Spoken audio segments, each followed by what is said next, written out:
Good evening, everyone, and thank you for joining us tonight. I'm Leila Logisico, President of the City Club.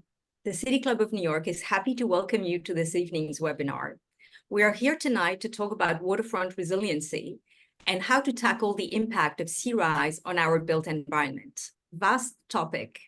And we will focus tonight specifically on the Hudson River Park, its incredible history, and how it is affected by an ever-changing body of water that we adore and respect, but that can also be a great challenge. To moderate this evening, I'm thrilled to introduce one of the most knowledgeable persons I know on actually any topic. Michael Oreskes is a senior reporter with Strauss News. Before that, Michael covered so many national and international beats for the New York Times, the Daily News, and the International Herald Tribune, to name a few. Michael, I will let you introduce our speakers and the format of the evening, and I really look forward to tonight's conversation. Take it away.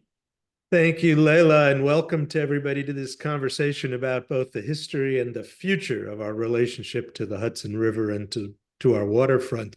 Very important topic, as Leila mentioned. We're going to start with a presentation from someone who knows both the river and the city well, and I'll introduce him in a moment. But before I do, I want to introduce two very knowledgeable people who will be our respondents this evening, and we couldn't really ask for better. Amy Chester is the managing director of Rebuild by Design, where she led an international competition to create infrastructure responses to the vulnerabilities that were exposed by Hurricane Sandy, or Superstorm Sandy, as I guess we have come to call it.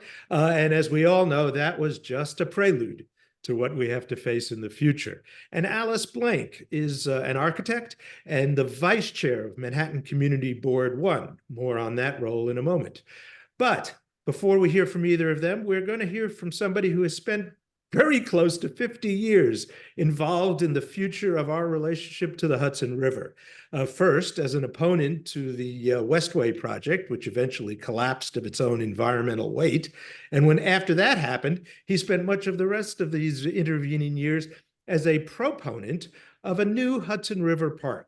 And he captures that history wonderfully in a new book that I have right here, Creating the Hudson River Park, which describes the last 30 or 40 years and all the incredible work that went into where we are today.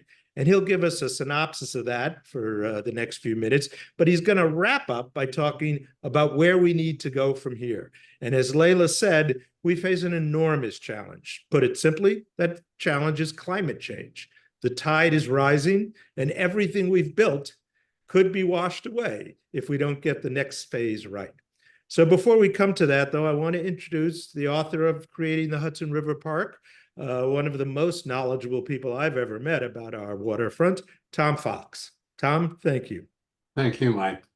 I'm going to queue up a slideshow here if I can remember what Amy taught me before we started. I got this little box. The box to the right. To the right? Three to the right, yeah. The last one, yeah. There we go. Still need technical assistance. This is the topic of tonight's discussion. As we all know, Manhattan Island is not as it was when it began, and it's been filled in significantly on the water's edge, primarily for commerce and secondarily for manufacturing and the warehousing and transportation that supported commerce. To get traffic north and south along the west side, there was a highway, the Miller Highway, colloquially known as the West Side Highway, which was built in 1929 through 1947 and lasted until 1974, when a dump truck and a car came crashing through at Little West 12th Street in Greenwich Village. The powers that be, I was going to say the city's mothers and fathers, but they were just fathers back then, decided that the best way to deal with this, since shipping was no longer viable, airplanes had replaced passenger ships, containerization didn't fit on the west side, cruises to the Caribbean left out of Florida, so the piers were very much redundant. So they decided they would just fill in the river out to the tips of the piers and create 326 new acres of Manhattan. And underneath it, they would bury a highway. Some of us had resolve. Many of my colleagues worked for very long. I was late in the game, but we did everything we could to push against this highway. I did as a park enthusiast. The highway was left standing there when the proposal was defeated. And the city and the state put together a West Side task force. What do we do with the West Side? The developers wanted to develop in the river. There were 40-story apartment buildings at 36th Street. So the one thing we did that was monumental was to agree that the highway didn't have to be in the water, that it could be on the land, that there already was a right-of-way going up and down the West Side, and we should use that right-of-way to build a boulevard, not a highway, an urban boulevard, and to have a esplanade next to it. And the big fight was who's going to pay for the esplanade. Thankfully, community and environmental activists, 4 of us, were successful in getting the city to agree. This is the Hudson River Park in 1988. This is Tribeca. You can see that people tried to use the waterfront anywhere they could. This is recreation at Pier 25, picnics further up north at Lake Street. You can see the prison that the city put there at Pier 40 in the background. There was no fencing along much of the waterfront. The dog days of summer in Greenwich Village, so to speak. All the piers, even though they were falling apart, were beloved because they were the only place to get open space. Here's a guy with a cane going out on that pier to sunbathe because there was no place to sunbathe in Greenwich Village. This is a picnic in Chelsea, a family out on the waterfront in Chelsea or walking north along the West Side, always a delight to cruise along the waterfront and in the day. And you could also see many tow pounds, parking lots, concrete plants, garages, anything you didn't want in your neighborhood went to the West Side waterfront. It was easy that way. There was nobody there to complain. It went all the way up to 42nd Street. The West Side was different back in the day, so to speak, but it ended at Circle Line. So what did we have? We had a highway that was flooding that didn't move cars up and down. We had a waterfront that was really yuck. So community people got together. This is a from the bottom up kind of thing. And it's a real success story in that perspective, because back in those days, in the late 70s and 80s, you could get things done like that. This is a demonstration in Greenwich Village. After the task force report came around, the government did nothing. So we held a rally. You can see that green ribbon that went all the way down the West Side was a symbol of what we wanted. This is labor unions and environmental lawyers and mariners and community organizations and civic organizations like the City Club of New York, which played a big role in the fight against Westway and the support for the Hudson River Park. We worked in partnership with Route 9A to begin to do a new plan for the Hudson River Park. And out on the waterfront, we got people's comments. You can tell by the man's mullet that this was a while ago, but the West Village was always a very fashionable place. We set up a panel. The governor and the mayor set up a panel, and we had meetings ad nauseum because if you're going to build a public park, you want everybody's ideas. Not everybody's going to be having the best idea, but everybody needs to be heard. It's a public waterfront. We came up with a vision for the future that was radical because there was no development in the Hudson River. We ruled out landfill and platforms, which was radical to the the Economic Development Corporation. This is Greenwich. This is our idea of what Tribeca might look like. This appears 25, 26 up to Pier 34. This would be the village with Gansevoort converted into a greensward. Historic ships at Pier 54 and Chelsea Piers restored, going all the way up to 59th Street. And you can see the northern part of the park. We envisioned Clinton Cove, including Pier 94, as public parkland. It was a great concept, but we also looked at things like this is Chelsea. 23rd Street. The neighborhood wanted a waterside park there. That's what we suggested be built. This is Pier 40. We decided that 3 of the locations needed to generate some money for this thing because we had no money. The city was in bankrupt almost in the 70s, coming out of it in the 80s. So we had to develop a financial plan, and part of it was to take 3 locations that already had 4 million square feet of open space and turn them of built space and turn them into commercial areas. Some of us saw it more as recreation. Others saw it more as economic development.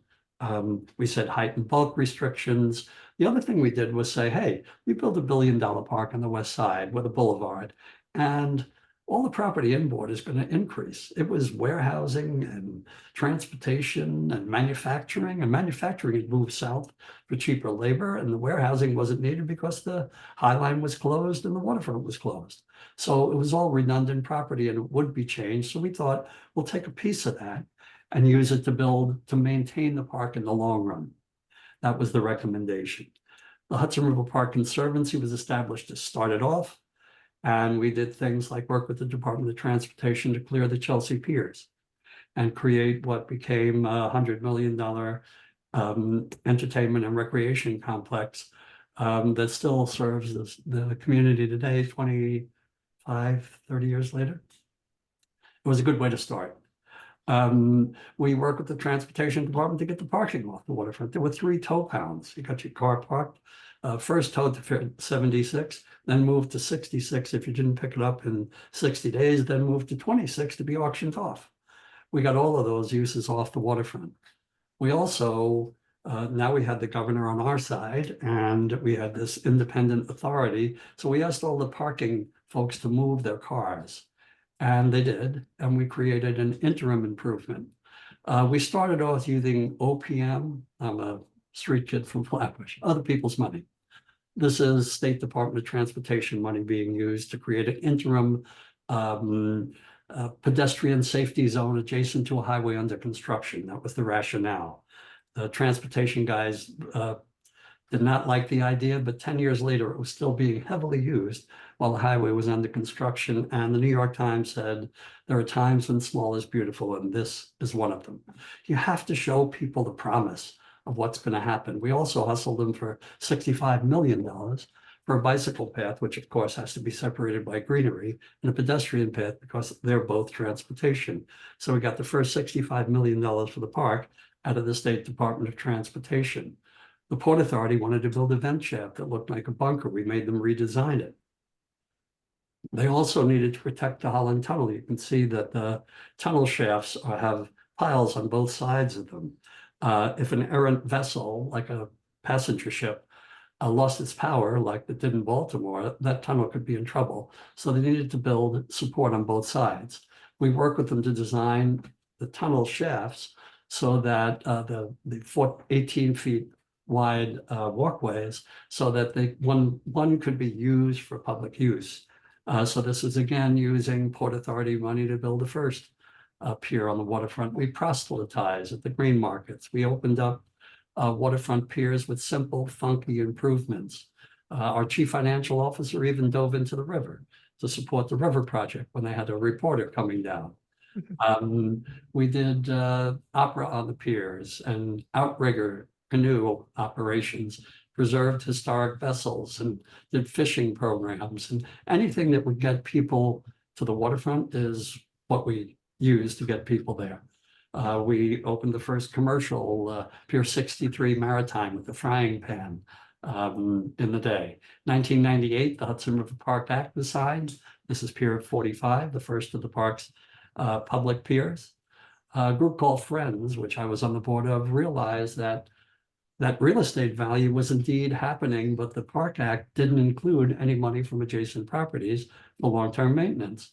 So we did a study of the first $75 million investment in the park in Greenwich Village and found out that the property within 3 blocks of the park had increased in value by $200 million. So the tax base increase that we had projected in 1990 was actually happening. This is 2004. The trust embraced the waterfront. This park is 70% water. It is the river. We just decorate it with piers. So the bicycle path is one of the heaviest bicycle paths in America, 10,000 people on an average Saturday. The waterfront is crammed with people enjoying the Hudson River, nature, even animals.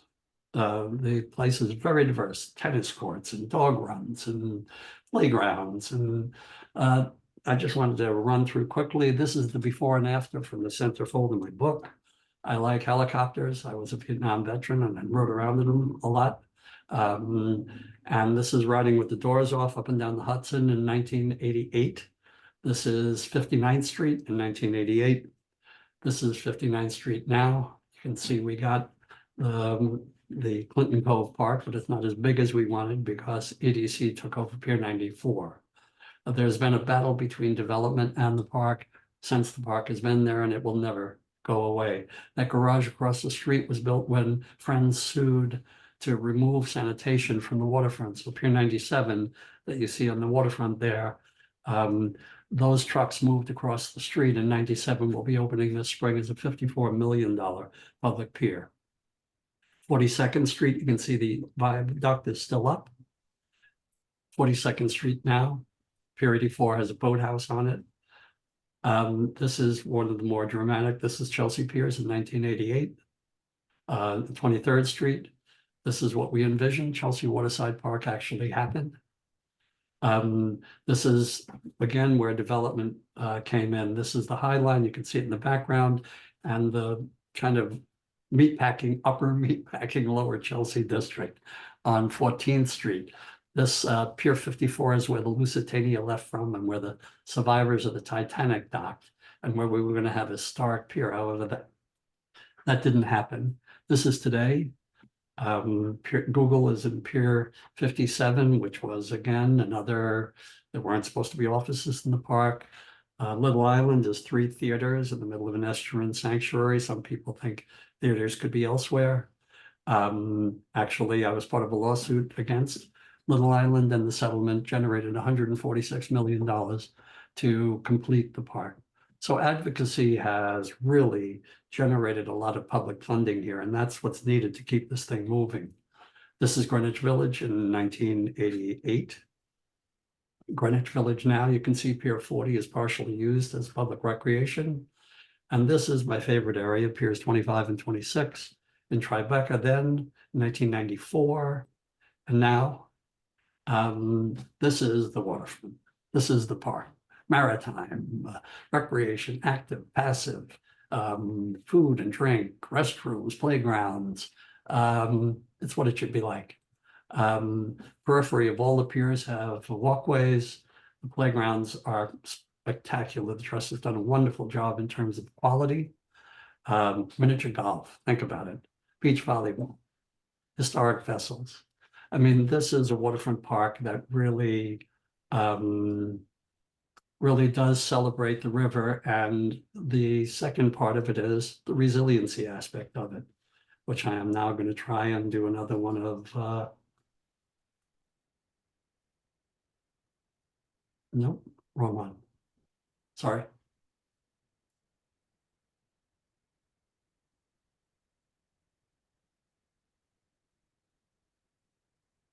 Okay, how do I get desktop? Tom, let me know if you want me to share yeah. the presentation on my Yeah. end. Go ahead, do it now. Thank So you. that I don't want to waste too much time. so bear with me. And I apologize for my Luddite appearance. So here we got this park, incredible park, spectacular. One big problem with it. Next slide. It's right on the water. You can see how that's about mid-tide. Quite frankly, that's not a high. So what do we do to protect all of this inboard property and to make sure this incredible public asset remains there? I mean, this has added tremendous value to the West Side. Billions of dollars in investment have been made in the West Side, both from individuals and commercial investment. Next slide. So this is what the Army Corps of Engineers has proposed to for resiliency on the West Side. A 12-foot high concrete wall running 3 miles with doors that somebody, we don't know who, will close when the tide rises. This is the best thing they could have ever done for us, to make people realize how drastic a gray engineering approach to a minimalist preservation could be. Next slide. So the Hudson River Park Advisory Council, which I now sit on, and had many hats over the years, we voted unanimously that the governor and the mayor should get together and do what they did 40 years ago, put together a task force and try and create a vision for the West Side that prevents coastal flooding, protects the park, and redesigns Route 9A to meet current transportation needs, because it's very different than it was 40 years ago when we designed the highway. And it should, like the task force did, involve everybody. All of the stakeholders have a say, and surprisingly innovative ideas come from the strangest avenues I have found in my 40 years of being here. Next slide, please. So we should have this task force be empowered by the governor and the mayor, because only the governor and the mayor can really set up something like this, can get business leaders and civic leaders and labor leaders. You know, there's a lot of jobs, and I'd say it's going to be about $2.5 billion that needs to be invested in saving the Hudson River Park and saving Tribeca, Greenwich Village, and Chelsea from tidal rise and storms. And that's just for the next 100 years. So I'm just looking at a century. Next slide, please. You got to start in the estuary. We've got an incredible natural system out there. There's a lot of interesting things going on in the estuary, and there's a lot of structures in the estuary that can be used. Next slide, please. So if you look at it, the park begins at the tip of the piers. That's 990 feet out into the waterfront. That's 1/5 of a mile. What's under that water? Very few places are deep anymore. It's sedimented in. The river runs both ways. It goes north and south. So the sediments have it mostly probably from 3 to 12 feet. Maximum. There's in the south, in Tribeca, just in front of you, there's an oyster reef restoration going on. Next slide, please.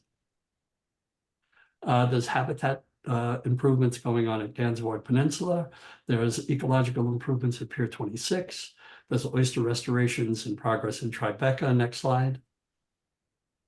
So you can have the estuary be restored. I mean, you can treat the piles with surface material that will allow algae and marine growth to grow to feed fish. You can use the oyster reefs. You can use in-water changes in topography and wetlands restoration, and treat the bulkhead with materials that allow the growth of flora and fauna.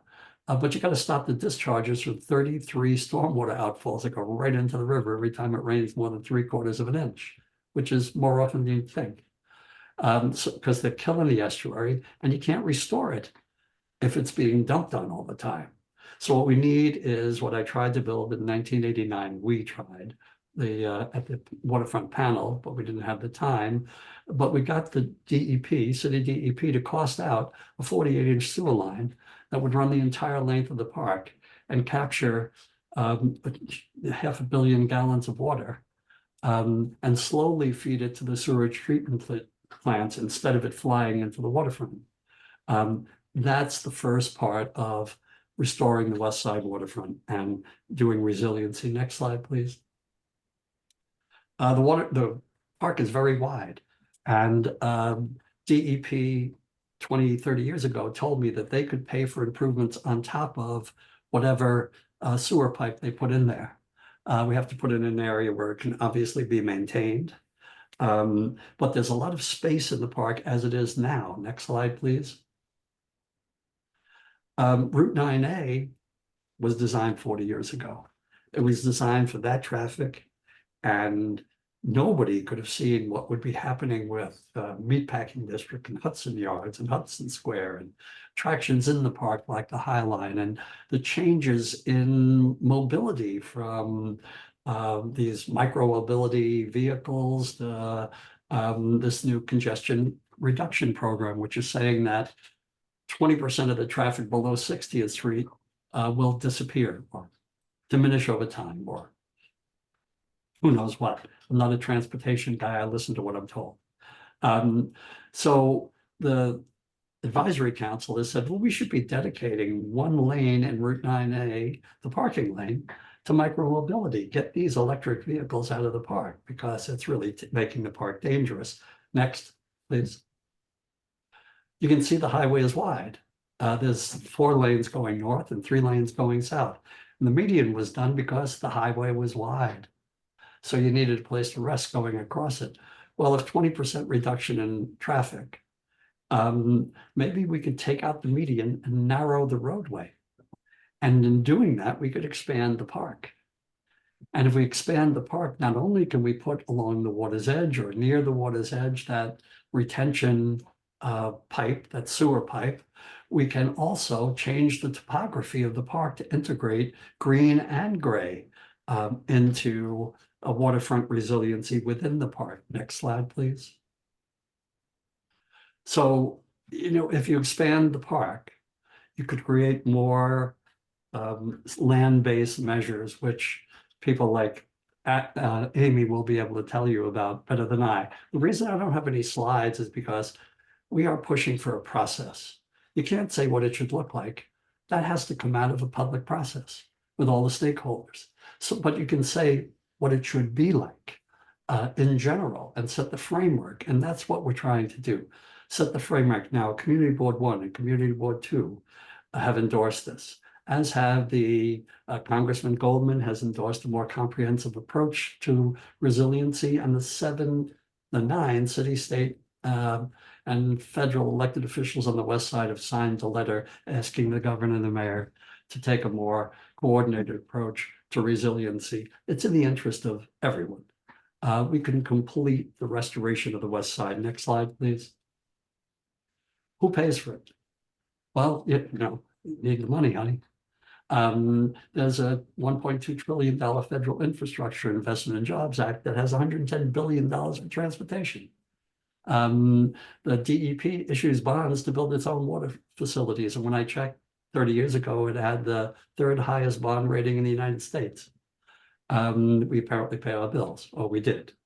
We have a $4.2 billion environmental quality bond act that can be used for the estuary, and a park improvement district could finally be established for the maintenance of the park improvements and elements of resiliency. Next slide. So if we think creatively, these kind of hills could be woven with, can be based with gray in the green to create storm absorption. Next slide, please. Basically, this is the Hudson River Park. We need to celebrate and embrace the river and accept our future in the most gracious way possible to support the natural system that supports us. Thank you very much.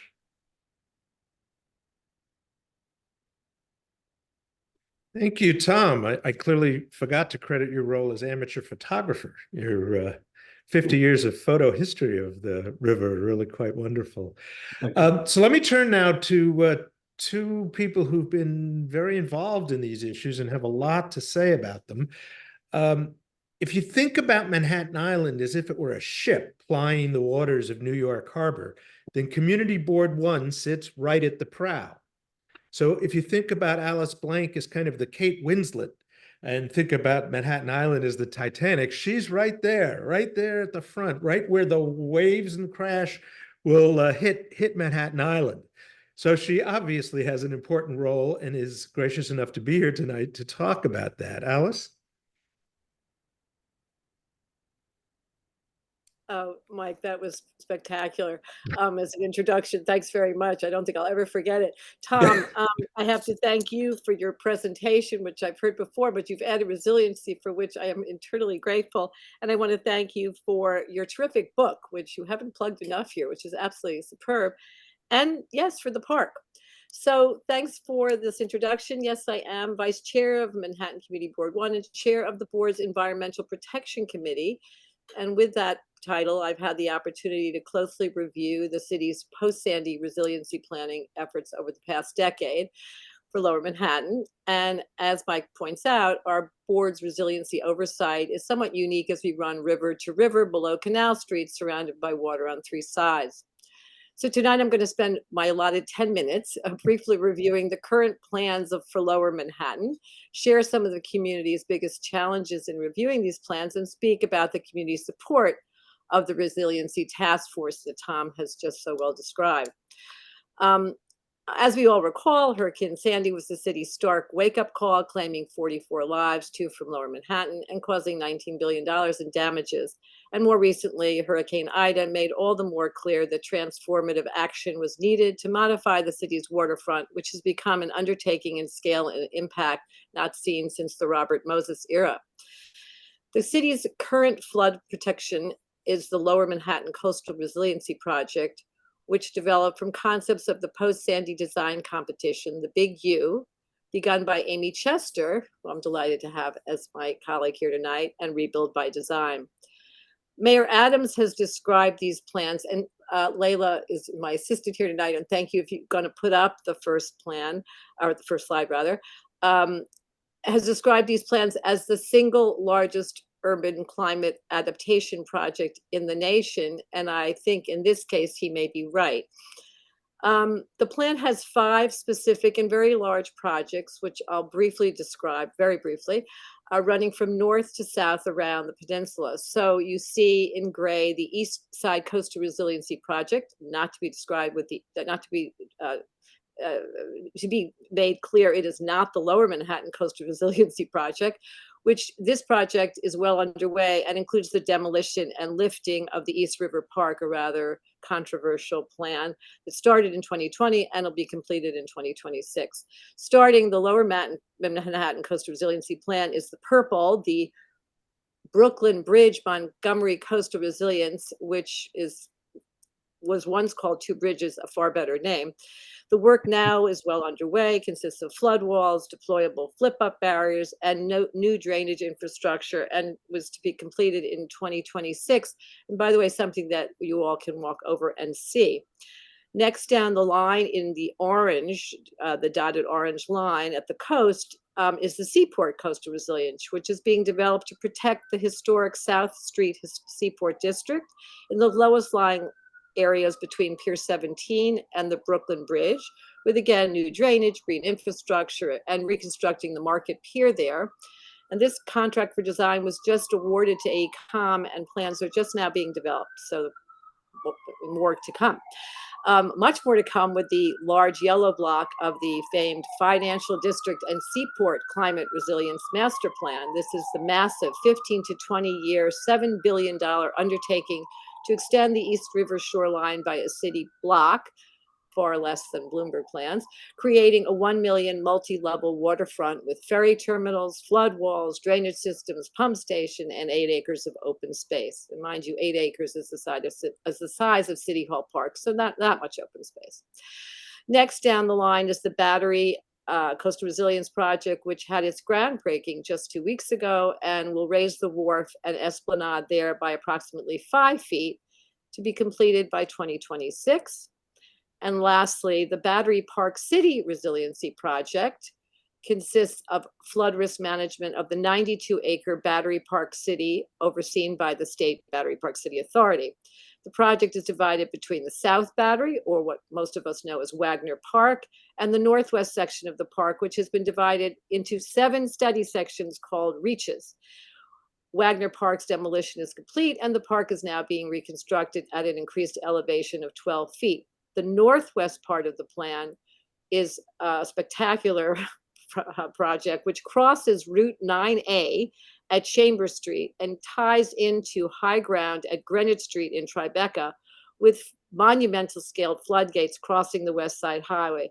This is a particularly impactful plan, which I hope you'll all watch out for, which sits at the critical juncture where Battery Park City ends and the Hudson River Park begins, crossing Route 9A. And here the authority is stepping out of their jurisdiction to kindly offer some amount of resiliency to the west side of Manhattan, which if they didn't do, we would have none. One of the biggest concerns that we have when looking at the Lower Manhattan Coastal Resiliency Plan, and you can see it on this map, is that was once a U, which went all the way up to 48th Street with the big U plans, is now simply a J. And the entire stretch of the West Side Highway from Chambers Street all the way north has no resiliency plans, but for whatever the Army Corps chooses to give us. So here in one of the city's most vulnerable low-lying areas, and Layla, if you can switch to that other slide, which shows the floodplain there. I don't know if you got that slide, but if not, not to worry. Just give me one okay. second. I'm going Sure. to put this one up.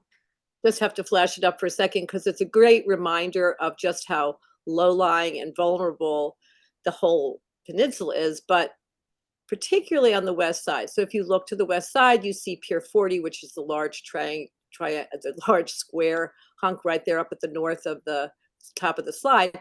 You see just how incredibly vulnerable the west side is, and particularly how this affects the areas of Tribeca, which most people, Tribeca, Soho, the entire west side, into the inner portion of the island, which many people aren't aware of. So I'm happy to show that slide. So the community's biggest concerns when looking at all of this is, how immense and ambitious in scope these are. And we face tremendous challenge in trying to understand the plans and engage with all of those different entities who present them. And so I'm just going to briefly touch upon a few of the major challenges. And I guess we could probably take down the slide, and I'm happy to just show my winged face here. So the first, I'd say, major hurdle is the sheer number of agencies involved, which includes the Mayor's Office of Climate and Environmental Justice, which had 4 names prior to this, the Economic Development Corporation, the Department of Parks and Recreation, the Department of Design and Construction, the Battery Park City Authority, the Army Corps of Engineers, and the newly formed Commission of Coastal Resilience at the Department of Environmental Protection. And each of these 7 city, state, and federal entities come with their own areas of oversight and opinions on how to do things best, perhaps. And this bureaucratic tangle makes it very difficult for the public to follow and provide meaningful input and to have clarity on how one project affects and informs the other. Second, further compounding this challenge are the distinct, sometimes inconsistent strategies employed by each project. Some focus solely on storm surge protection, others on sea level rise, and some attempt to address both threats, yet the reasoning behind these differing approaches is often lacking clear explanation or convincing data.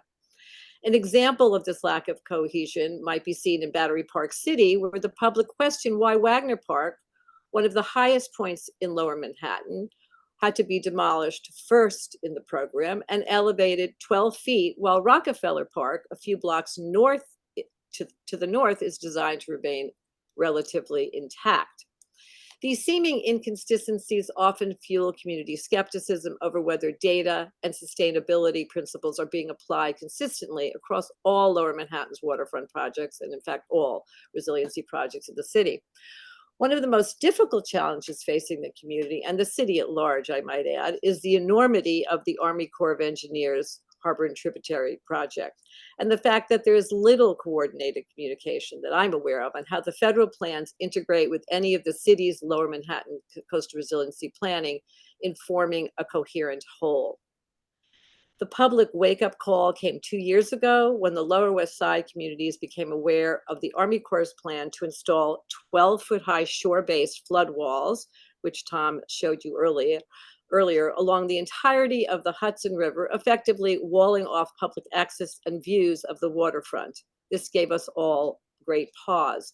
In response, Community Board 1 urged Governor Hochul, Mayor Adams, and all the city's resiliency oversight agencies to stop further resiliency infrastructure investments in Lower Manhattan until the city could assure its citizens that all resiliency projects were being reviewed holistically with a comprehensive plan that adhered to shared resiliency principles as set forth by the city, the most critical of which were to be nature-based. Last year, as Tom talked about, the Hudson River Park Advisory Council and the West Side Community Boards urged the governor and mayor to convene a West Side Resiliency Task Force to study and review resiliency alternatives for the coastline from Chambers Street to 59th Street, with all state, federal, municipal, and community stakeholders participating in the planning.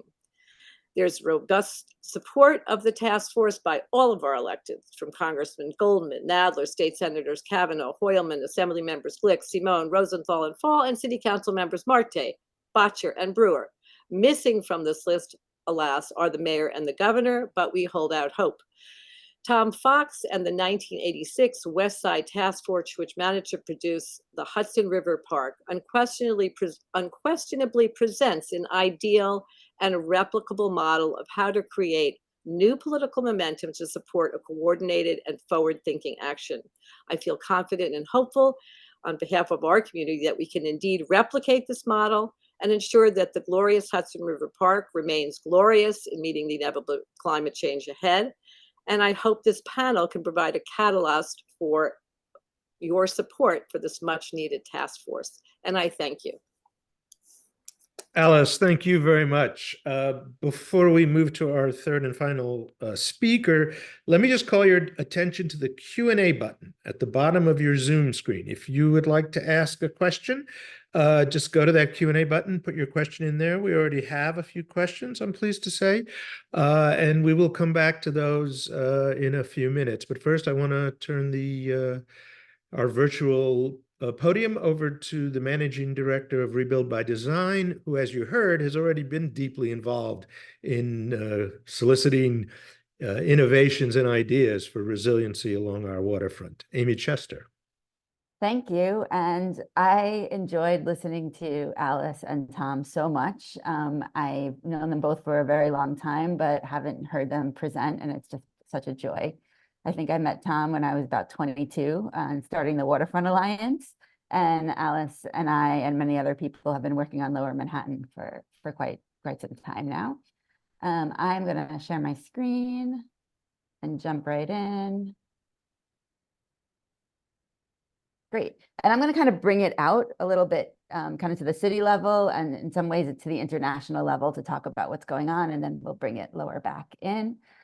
So Rebuild by Design is a nonprofit. We're based at New York University, and we were started by President Obama's Hurricane Sandy Task Force as a 9-month competition or challenge in response to Hurricane Sandy. It's now been over 10 years. I think it's been almost 11 years, which we have been working with communities locally, nationally, and internationally on climate adaptation solutions, usually large infrastructure projects, but also policies. And we do it because we know what's happening. I think everybody in New York has been feeling this, whether it's Hurricane Ida, Hurricane Sandy, or anything in between. It could be last Monday on Memorial Day with the enormous amount of flooding. And what we're realizing is that what is called an anomaly by NOAA, by our federal government, is actually happening all around the world every single month. And they actually publish it, and they've been doing this for years. But anomaly means that something that derives from what is standard or normal or expected, but this has actually become our new normal. And we have to respond in a very different way with all of our infrastructure. And how does this new, kind of situation where we are in affect New York? This is a map that we created in 2019 that we used to convince Governor Cuomo to create what became the $4.2 billion Bond Act. And this map that we created looks at the past disaster declarations of New York State. And we realized that every single county in New York State had a federal disaster declaration for climate.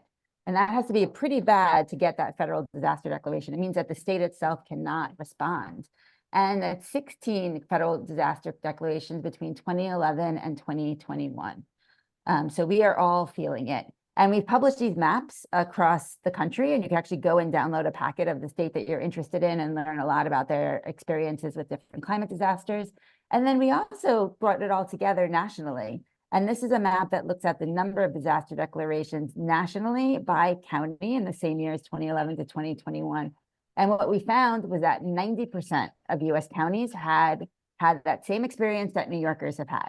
So for 90% of US counties, between 2011 and 2021, it wasn't about climate change is coming, it's about climate change being here right now. And we took this information to the White House, to HUD, to FEMA, and none of them had realized this statistic. So we know in New York that we're going to be hotter, colder, wetter. We're going to have more extreme climate events, and we're going to have sea level rise, which is just an extra complexity to it all. So what do we mean by hotter? New York City already has a pretty high heat index, as does many different urban areas. And 3.4 million people in our city are considered a high heat vulnerability census tract. And our own Department of Health in New York City has estimated that we lose about 370 New Yorkers every single year to heat illnesses. And it's interesting because when we mapped all the disaster declarations and we put it all in order, we saw that, okay, California's on the top, and that was not that surprising. But Mississippi, Oklahoma, Iowa, and Tennessee were very surprising. What was even more surprising is that places like Arizona and Nevada were on the bottom. And we knew that they had had the highest heat deaths in our country. And what we learned is that the federal government has never given a disaster declaration for heat. It only gives it for storms that have an economic impact, not a mortality impact. So these communities are not even getting the dollars to build differently. New York's going to be colder.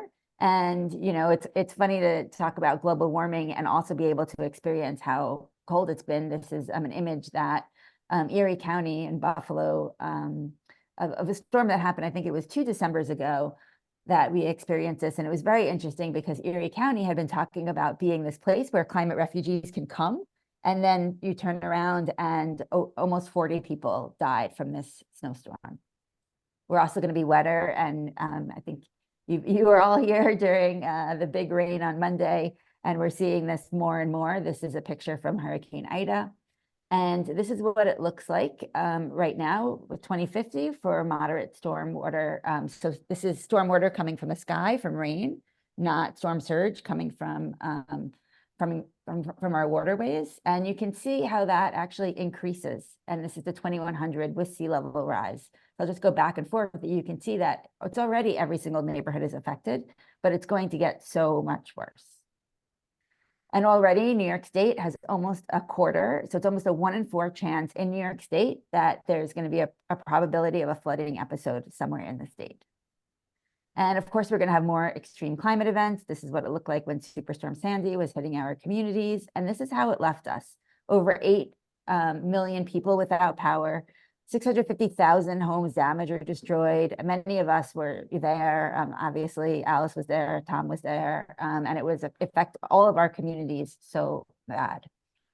And if you look at the predicted storm maps, you can see that almost 50% of our region is at risk.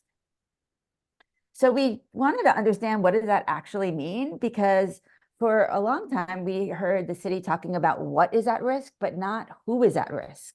So we actually created maps a couple of years ago to understand who lives in the floodplain. And these are the median housing maps of the current flood zone and then future flood zones. And then we also did the same thing, breaking down by race to understand what that looked like. And what we found is that over 1.3 million people live within or directly adjacent to a floodplain that was a FEMA floodplain. So this is not even talking about the stormwater that comes from heavy rain events, over half of which were considered low income by HUD standards, and over half of which were also communities of color. If left unabated, that's going to rise to 2.2 million people.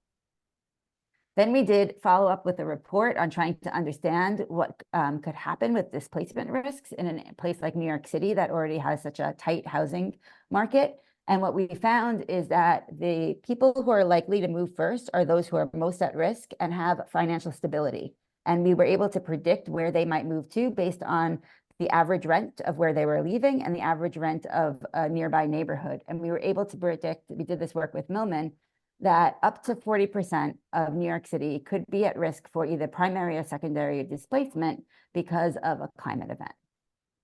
And then, of course, we have sea level rise, which is going to make everything even more complicated because it's not just a one-off, it's a slow moving disaster. And this is what that would look like with 3 to 6 feet of sea level rise by 2100, which is the moderate prediction.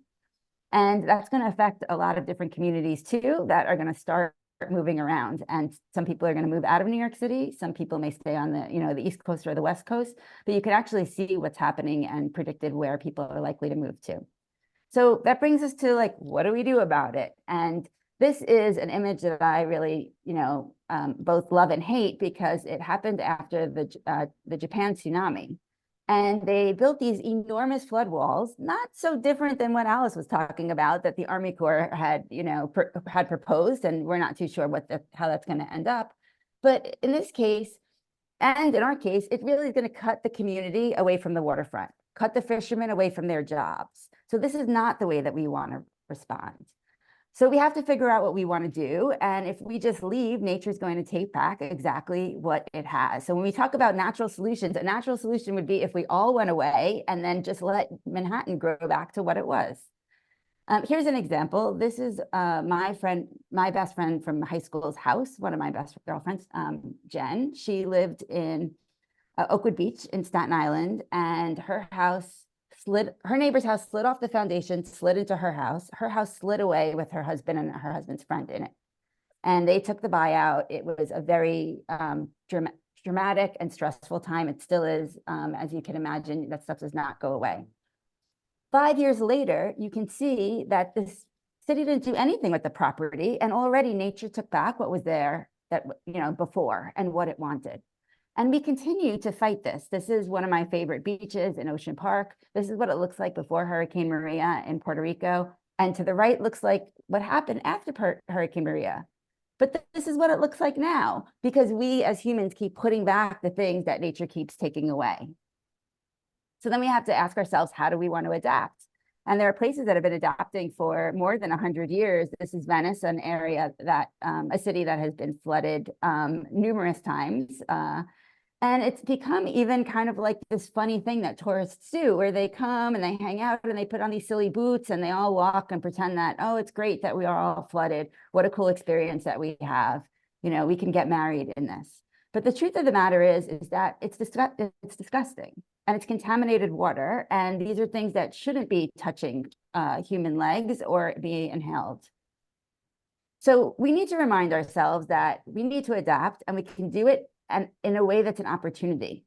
We can reimagine our communities to create infrastructure that makes our communities better than they are today. And you can do that through multi-purpose infrastructure. So the infrastructure is going to, have a use 365 days a year, regardless of what the weather is. So here's some examples of multi-purpose infrastructure. I think the easiest one is a shared bike lane. And Tom, you have great advocacy on the west side. It was one of the first, I think, protected bike lanes. Very simple. It used to be just for cars. Now it's for cars and pedestrians and for bikes. And then you've seen it kind of in other places where they're, trying to be really interesting buildings. It happens usually like in Japan or the Middle East, where they combine buildings with other uses. In this case, it also creates energy. This is from the Netherlands. It is a parking garage that acts as a berm that's right next to the waterfront. And you can see on the right side of the screen, you have the beach there, you have the parking garage, you have art on top, and then you see who's protected on the left side. It might be backwards if it's right or left for you, I'm not sure, but I do know my right and left. And then another thing that we have seen replicated in many, many places, and something that I think is very likely to be able to do in New York, is to create flood protection in your playgrounds, in our public and open space. And this is something where you have a playground when it's dry. When it's a little bit wet and it rains a little bit, you have a water square and it's fun to splash in. But then when it's really wet, you have rain storage. And that's the really important thing, that holds the rain and makes sure that all of that water doesn't go into people's homes and businesses. It actually gets funneled to a place that's safe. And then, of course, you can have even more fun with it and create an ice skating rink or something else during the winter time. This is one of the most famous water squares in Rotterdam. This is another example. It's a park that's also a museum and flood protection for Bangkok, which is a beautiful, enormous investment. And we really wanted to spur these type of ideas. And when Rebuild by Design was created by President Obama's Hurricane Sandy Task Force, it was created as a competition to bring together experts from around the world to connect them with local communities on the ground and local governments as being the people who are experts in their region. And we did a big call out for teams. There were 10 interdisciplinary teams that were created and were chosen out of 148. It focused on New York, New Jersey, and Connecticut being the areas that were hit hardest by Hurricane Sandy. And the most important pieces of it was that it was the first time that we were able to use federal dollars after an event to not build back exactly what was there before, but this way of building forward, of thinking about what do our communities need for the future. It was kind of a challenge. We call it a competition as well, although there could be multiple winners. We wanted everybody to win. And it focused on infrastructure that would address multiple goals at the same time, that would be innovative, meaning that the government wouldn't have designed it themselves in that way, that would be through high collaboration, and that would have to be implementable and have to be implementable before the Congress takes back the Hurricane Sandy dollars, which is usually has an expiration. So this big public-private effort called Rebuild by Design, I was hired as the first kind of leader of it, and we had a number of philanthropic funders, we had a number of different partners, and we worked with all the governments, and we brought everybody together to try and figure out, okay, what's the best way to work with all of these communities? And in the end of 9 months, and I can go on and on about, what happened during that time, but we started out with, a small group of people, and we ended up working with over 140 neighborhoods, almost 20 universities, over 500 community stakeholder organizations, and 181 government agencies. This was an enormous process. And if you divide it by 10, you can kind of get the feeling of what each design team did in order to get their kind of views out there. At the end of the competition, HUD awarded $930 million to 7 projects. And those projects now have over $4 billion in them, and they're all being implemented. Just to give you like a short look at what's being implemented in the region, one of my favorite projects, well, they're all my favorite, but one of them is in Hoboken, New Jersey. It is a really comprehensive project because Hoboken was already experiencing very high flooding from rain events. And they knew that they needed something that was comprehensive, that was both storm surge and rain events. So it's Resist, Delay, Store, and Discharge is the name. And one of the best parts about it is it's not only about the barriers that are on their waterfront and their new waterfront park, which is similar to what we are getting in Manhattan, but they've put green everywhere they could possibly put green. And they've created this string of resilience parks that holds millions of gallons of stormwater. It actually pumps. So although it's considered maybe like green infrastructure, it's actually kind of gray infrastructure because it pulls in the water from a 10-block radius and holds it in underneath the ground until it's safe to put it back in the sewer system and it won't flood. Here are some of the images. And there's a really great story about it in the New York Times. I'll try and put the link in the chat for you. The next one is Living Breakwaters, which is off of Staten Island. And this is kind of another sort of necklace, but this is a necklace of infrastructure on the bottom that are actual breakwaters created by e-concrete and put in ways to enhance habitat. And this was one of the original images of a living breakwater and actually looks very similar. But one thing that I wanted to show you is this guy over here, this seal, and these were images from literally 10 years ago. I just realized that HUD awarded the $930 million this week, 10 years ago. And we had these, kind of interesting images of like, yeah, Staten Island's going to have all this oyster habitat, and then it's going to attract all these fish and seals, and it's going to be this incredible, ecosystem. And as they built the first breakwater, before it was even finished, a seal popped up and actually like posed for the camera in the same way as the rendering did many years before. So it's actually working.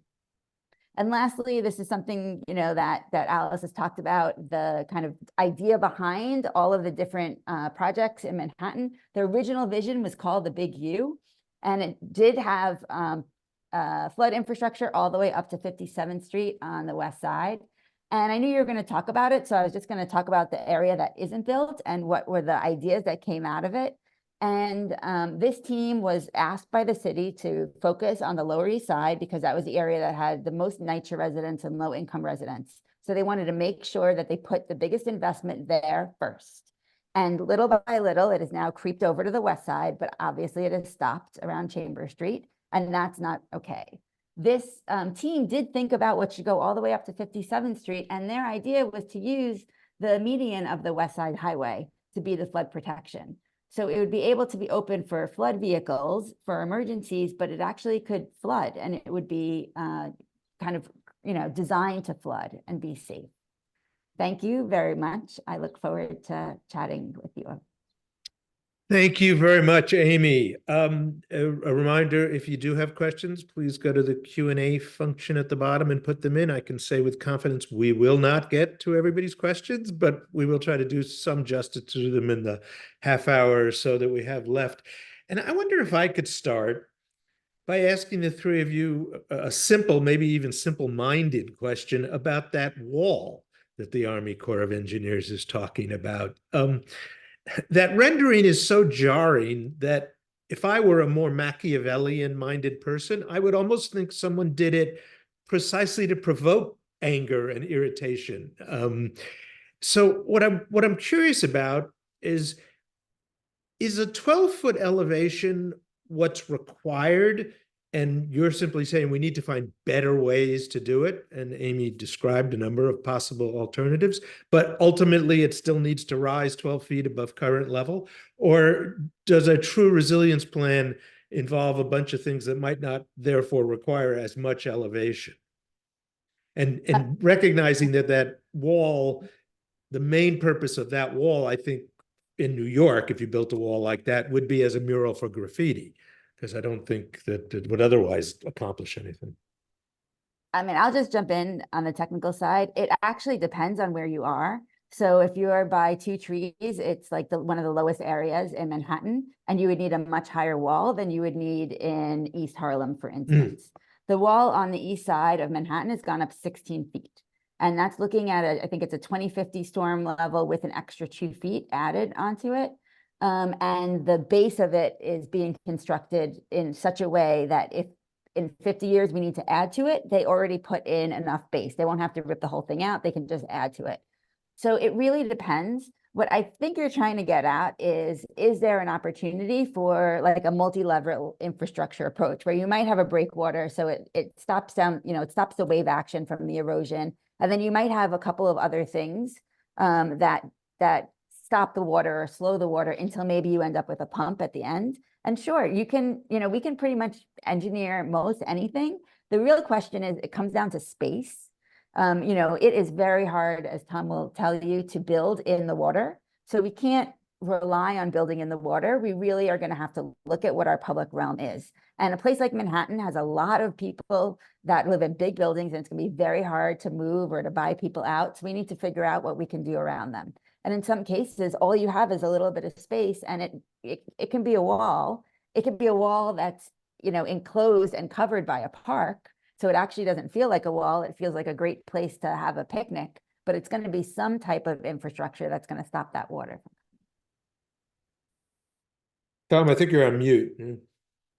I couldn't agree more that it has to be a combination of things, and the eventual elevation. Look at the area between 14th Street and 23rd Street, where the Chelsea piers were built, and they cut back into the city for the new ocean liners of Cunard.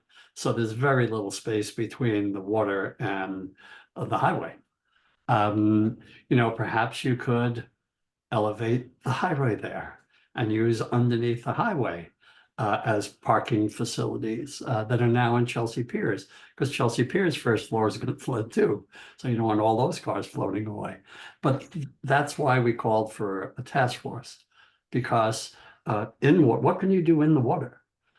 If you use nature, it's not as expensive as these breakwaters they're trying to put out there and piles they're trying to put out there. Nature can slow things down. If you already have all those piers and you wrap the piles that are in the piers with materials that would support biological growth, that could slow down the water. If you have artificial islands that can be built, I mean, that's not the original shoreline. The original shoreline was much further back. That bulkhead is not sacrosanct. What can we do in the river to add biological diversity, elevation, retention of water, stopping the water coming in?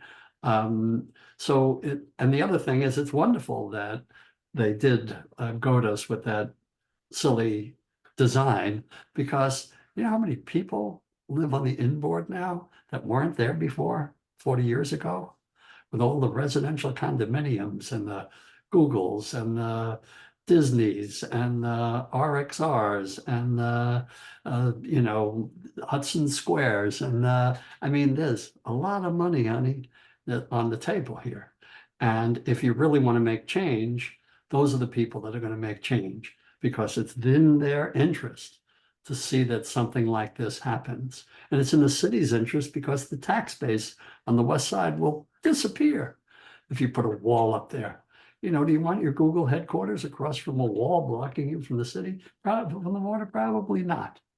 So I think the opportunity is there. And the reason why you'd get the mayor and the governor together, because only those people can get the captains of industry and the heads of labor. I mean, labor helped us build the Hudson River Park. There's a lot of construction jobs here. So I think if it's properly orchestrated, we can do it. We can do anything we want if we put our mind to it. I do love that one possible solution is to bring back an elevated highway. Alice, we're going to add something? Well, yeah, I mean, there's lots to add here. I mean, you know, Tom is pointing out an issue of equity that comes up a great deal, and rightly so. You know, why, well, you point out, absolutely, when that wall went up, who noted? All the wealthy people that live here along the west side. Everybody was up in arms. It's hideous. You can't do this. However, as Amy is pointing out, these walls are existing everywhere in the city. They're all over the east side in that very district of NYCHA housing. But we didn't hear a lot about those walls, and we still don't hear a lot about those walls. And in fact, those walls have become, you know, a question in terms of they are receiving a lot of graffiti. There are problems with these walls. And so, you know, I think one of the things that needs to happen is for more people to pay attention, more of these kinds of panels, more people to be aware of what's going on in the city. In fact, that Army Corps plan exists in some ways throughout New York, and you are seeing it also in Battery Park City, where we're seeing walls go up. And there, you know, there's real jurisdictional trafficking problems here. For example, we as a community have advocated for just some of these solutions. Why not look at the West Side Highway? Why not look at Battery Place? Why do we have to build a wall? Use the street, right? Widen the park, make some of these streets smaller, particularly in light of, you know, alleged improvements with congestion pricing. This just doesn't happen. Why? Because we can't get state to DOT. We can't get the money. It's not in our jurisdiction. The number of times that we hear this. And so these are some of the really critical problems that need to be solved. And the way to solve them, from my perspective as a community advocate, is more people being involved in this process and recognizing what we've got and what we don't have, and really advocating for what we need. And the governor and the mayor are both elected officials. They want to have a future. They should really be supporting the people and just getting folks together. Only they can do this. I mean, that's their job. Excuse me. Amy, go ahead. I was just going to respond that, because we're supposed to be respondents. I was just going to respond that I don't think you should wait for them anymore. You guys have been asking for this for a long time, and it's time to call a meeting together. I'm happy to help in any way I can, but they will realize that they will follow the people, and you have everybody on your side. So go for We it. have several questions in the Q&A that actually relate directly to this. And I think it's really this larger issue of how do you create some kind of coordinated effort here. Roz Lee, for example, asks, how does the Hudson River Park project meet or coordinate with the East River project? And Roger Manning says, could you touch on Governor's Island and how it may relate to this? And then there were several questions about the Bronx and about the East and Harlem rivers. So maybe, Alice, I can come back to you for that, to start us on that question of where do we go now in the way of getting coordination, especially when we integrate one of the key points that I took away from Amy's presentation, which is that we don't actually have time. Well, we may not have time, but we have projects that have, forecasted timelines of, in the case of the east side, 15 to 20 years minimum. And I don't even want to tell you, on the west side, we're looking 30 years. This entire panel, with all due respect, won't be around likely. So you're right. If I had that answer, I probably wouldn't be here tonight. But in terms of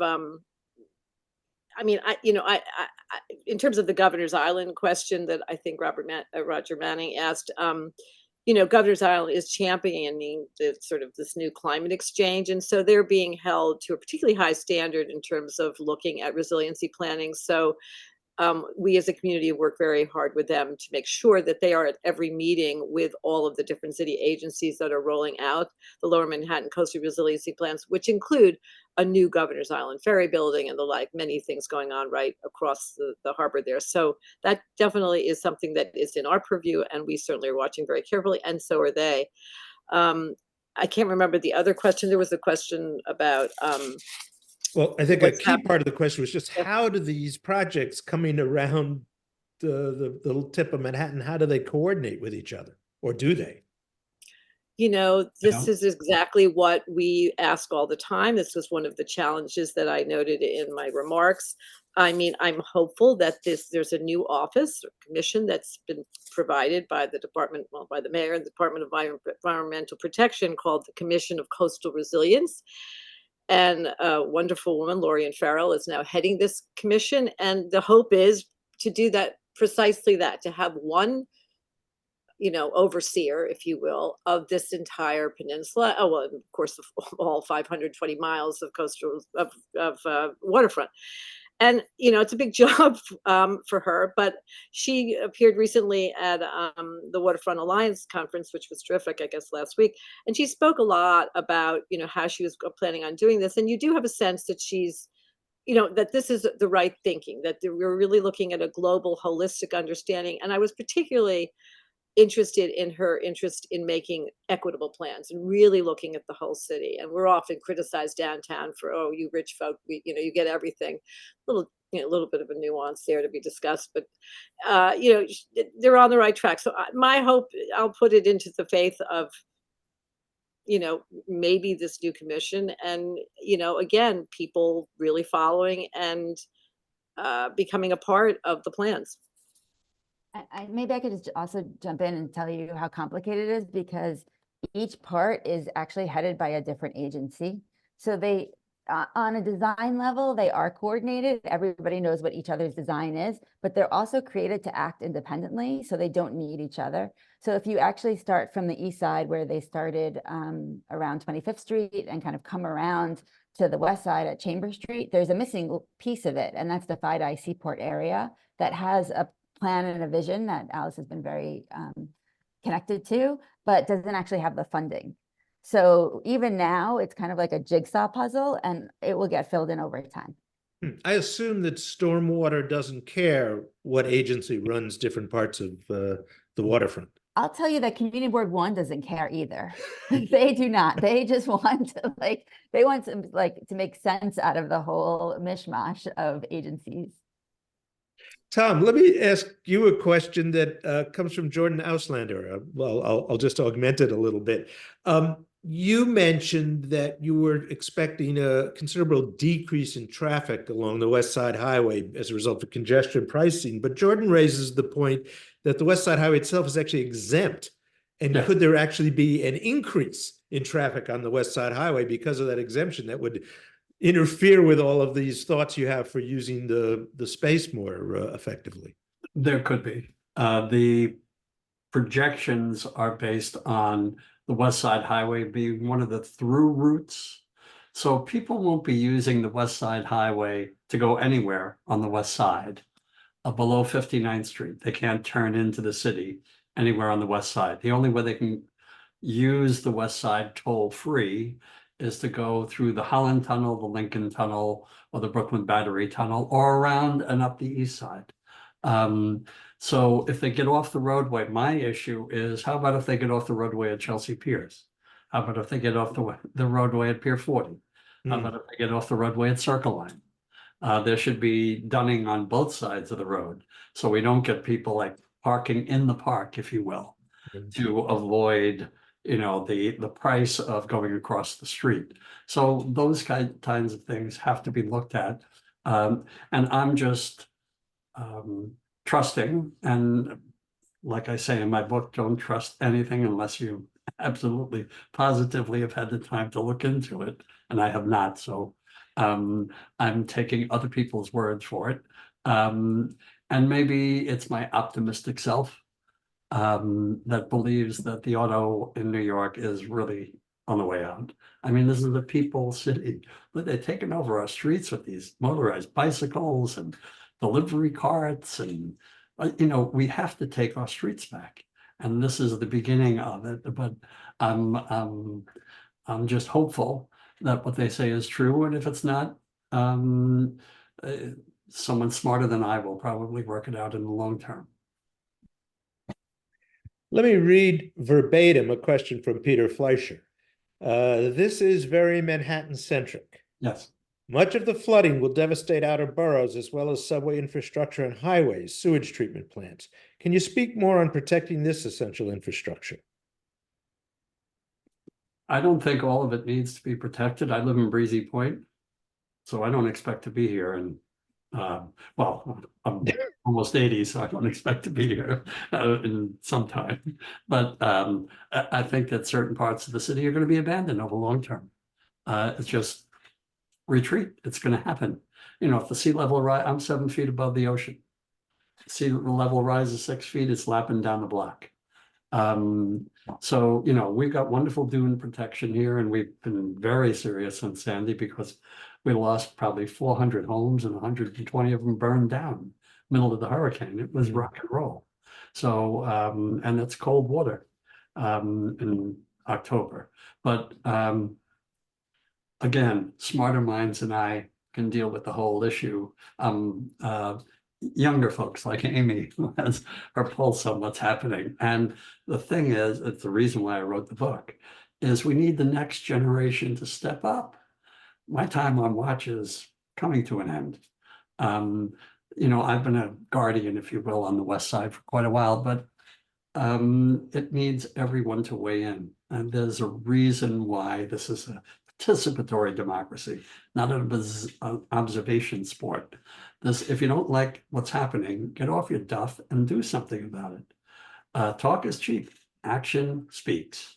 So like getting all those people out to the waterfront, thousands of people out to the waterfront, stopping traffic on the west side with, you know, please support the Hudson River Park. People have to speak out. I had a button from the 70s that said, if the people lead, as Amy said, eventually the leaders will follow. So as she said earlier, let's just do something about it. Raise our voices, bang on the pots and pans, write editorials, speak to everybody you know, because it's not going to happen without it. It just doesn't happen. People think, oh yeah, it's going to happen. Well, if you don't do it, bro, it ain't happening. Yeah. That's the bottom I line. actually wanted to interject on that. Tom, you're making a really, really important point. And, you know, the City Club of New York has always prided itself for being an advocacy vehicle and a civic organization. And we strongly believe in participatory democracy. And I think that very, very few people have impacted New York City the way you have, Tom. Your advocacy and what ended up becoming the Hudson River Park is really transformational. The large park before that was Central Park, Prospect Park. Those are very, very significant, iconic public spaces. And we really owe it to you and all the fellow activists who actually made that happen. Give us some practical advice. I'm very excited to note actually that, we are joined by 63 people currently. We started the program with more than 80 people. People are really interested. People are paying attention, and they may not actually have the playbook. What would you tell folks who are interested in becoming involved? And, it's also a question for Amy and Alice. Community boards are a wonderful vehicle for that. But what are your thoughts on that, on, advice to those who are listening and watching on actually how to become involved? Well, I think exploring what Rebuild by Design has done to get a vocabulary as to what's possible is the first step. And looking at Alice's flood map, look at the flood map for your own neighborhood. That'll get you off your on your feet. And the other thing is speak to your neighbors. Talk isn't dead. We're social animals. Your neighbors are going to be impacted by the same thing you're going to be impacted by. So organize. Community organizing is what I've done all my life. It's important to inform your neighbors, but also not do silos. You really have to think broader. Like there's an incredible corporate community on the West Side that are caring citizens that are trying to do the right thing. Help them get involved. Same thing goes for labor unions, which have an incredibly loud voice in certain ears. And they're working class people who need a livelihood. And if they're building the infrastructure that keeps us safe and creates natural systems that help us live better with Mother, then they're a natural ally. So broaden your base of who you think of as allies, because everybody's a potential ally. And be optimistic. The future is ours to win or lose. Amy, excuse me. I'm sorry, Alice, did you have something? Sorry. I was just going to answer the question also, which is, I would say in terms of getting involved is to get out and walk the coast, see what your neighborhood looks like, and let your electeds know when it ain't looking good, that you think there's problems, and really, work in terms of the public arena, which you've got, which is your electeds, getting out and seeing what the problems are. And then I put the onus on you, folks like you, Mike, who need to publish about these very plans. I mean, there is such a small amount of information. I'm sure many people here tonight had no idea, 50%, 90% maybe of what we're talking about in their own backyard. That's critical. And I'm not sure how to get media more involved, but I ask you, how do we get the media more involved? How do we make it more sexy? I don't know. think this is one of those examples of the dearth of local coverage that we've fallen into on many fronts, frankly, and it's very concerning. Well, the sky is falling, but it's falling real slowly. Right. People don't know. Not for some people. Some people it's falling really quickly. Believe I me, just want to remind everybody that it's not just the waterfront. Every single neighborhood is affected by rain, and many, many neighborhoods are affected by heat, and heat is the highest mortality. So don't feel like you have no responsibility if you don't live near a waterfront. We actually, every single one of us has a huge responsibility. For the questions that asked about the other boroughs, our controller, Brad Lander, has a really cool climate dashboard that actually goes through, and he did it on his own. I mean, he did it with his staff on his own. It wasn't something that the mayor's office did, and they track every single dollar of spending on climate related infrastructure. So you can check that out and see what's happening in other communities. We worked with RPA and EDF for the 10th anniversary of Hurricane Sandy, and we created a map of community visions that were created since Hurricane Sandy, and that's still on all of our websites. And you can check out like what are the other some community organizations are asking for, and a lot of them are getting what they're asking for. Not everybody, of course. And we probably won't either, but you have to be at the table to ask for it, or else you won't get anything. You raise a really good point, Amy, in terms of non-resiliency, non-coastal resiliency projects, and the fact that the city supports so many of those, and how important those are. And so, you know, in every neighborhood, there are a million pedestrian plazas, small parklets, and all of the sorts of small outdoor spaces that really could be made more resilient. And that's another thing to sort of advocate for in each local community. We're nearly out of time. I wonder if I could ask each of you very pithily to answer the following question, after which Leila, I think, will have some final words. But my question is, if there were one step, one action, one thing you would like to see to galvanize progress on the fronts we've been discussing tonight, what would it be? And Alice, maybe you'd like to start us? That's easy. I'd love for the mayor and the governor to push forward on this task force in this specific area along the west side. That, I mean, I can only talk locally, and bring together all of the players, because I think that hasn't happened before. And I think that would be a critical move forward in trying to not only make the west side resilient and have some planning, but also to integrate itself through the entire area and really understand how all players in the room will really make a difference. And that would be my wish. Amy? We have a problem, just like many other governments do, where Department of Transportation's in charge of transportation, and environmental protection was in charge of delivery of water and sewer, and, you know, parks as parks, et cetera, et cetera. And that goes to all planning and all budgeting. And up until Hurricane Ida, we didn't have any city agency responsible for flooding. DEP actually stepped up and said, we will take on this responsibility. And as Alice mentioned, hired started off with the Bureau of Coastal Resilience, which I think has 2 people in it, and that's it. So they have a huge job. I think they're supposed to have 30 at the end. But we continue to have a structure in all of our governments that stop us from really progressing.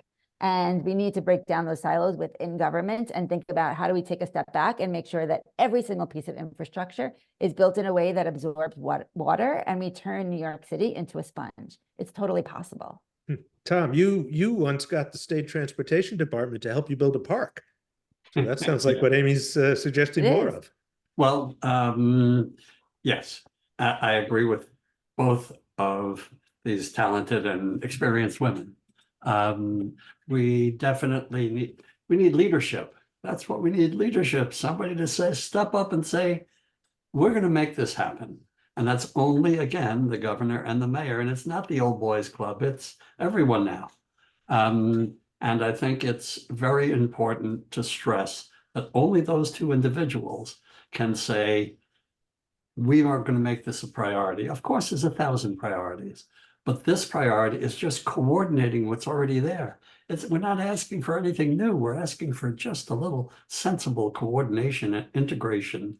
And I believe we can do it. Well, my thanks to all of you and to our audience, and I will now turn the microphone back to our president, Leila. Thank you so much. Thank you to all of you for joining and attending this evening. The City Club really prides itself for providing information. This was actually the first event that we dedicated to waterfront resiliency. We actually have a waterfront committee that is co-chaired by Tom Fox. It's a wonderful committee. The work that they do is absolutely amazing. Alice is also a member of this committee, and so is Amy, I believe. And it is really inspiring to see that great thinking is coming out of there. And so what I want to say here is that we decided to dedicate this first event to the Hudson River Park, but we are going to do more events on this topic. It is very critical and it is an area that the City Club has an important role to play, including on information. This is really very critical. So, once again, thank you for joining us tonight. You can watch the replay of tonight's event on our YouTube channel. It will be available tomorrow morning. All the presentations will also be available on our website. We will share the links that have been referred to, as well as any show notes and information that will be helpful and useful. I want to remind everybody that Tom Fogg's book, Creating the Hudson River Park, Environmental and Community Activism, Politics, and Greed, came out in early May. It is published by Rutgers University Press, and it is available anywhere you buy your books, online and also in brick and mortar bookstores. I want to thank Tom Fox, Alice Blank, Vice Chair of Manhattan Community Board 1, Amy Chester, Managing Director for Rebuild by Design. I want to thank Michael Oreskes for moderating tonight's really informative evening. I also want to thank Rachel Miller, who works with the City Club and helped organize this event tonight. I want to remind everybody that the City Club relies exclusively on contributions from donors like you. Please consider making a donation via our website. You can find us at www.cityclubny.org. You can also find us on social media, on X, Instagram, Facebook, so that we can continue the mission of the club to inform and advocate for a better New York region. We rely on your support. I want to thank all of the New Yorkers and folks from all over the country. You were actually many who are not New Yorkers who joined us tonight, and it's really exciting. You're participating to the City Club events. More and more of you are watching our webinars, and we're very, very grateful for that. So I wish you a wonderful evening, and hope to see you soon for our next event, probably in a couple of weeks. Thank you so much, and good evening. Thank you.